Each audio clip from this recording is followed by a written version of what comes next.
Chicken 65 recipe வந்து ஒருத்தவங்களுக்கும் ஒரு கைப்பக்குவம் வந்து இருக்கும். இது வந்து என்னோட ரெசிபி. எப்படி பண்ணலாங்கிறத பார்த்துடலாமா?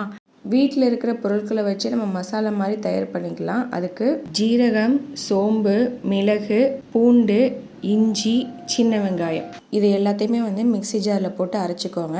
தண்ணி தேவைப்பட்ட ஊற்றி நல்லா வந்து மையாக அரைச்சிக்கணும். சிக்கனை வந்து மஞ்சத்தூள் போட்டு கழுவி வச்சுக்கோங்க.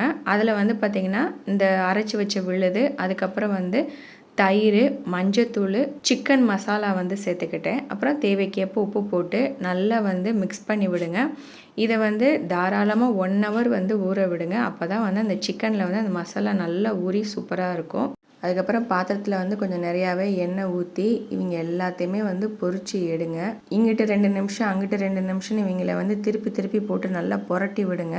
அதுக்கப்புறம் இவங்க எல்லாத்தையும் வெளியில் எடுத்து சாப்பிட்டு பாருங்கள். அடித்தூள் அட்டகாசமாக இருக்கும். செஞ்சு பார்த்துட்டு எப்படி இருக்குன்னு சொல்லுங்கள்.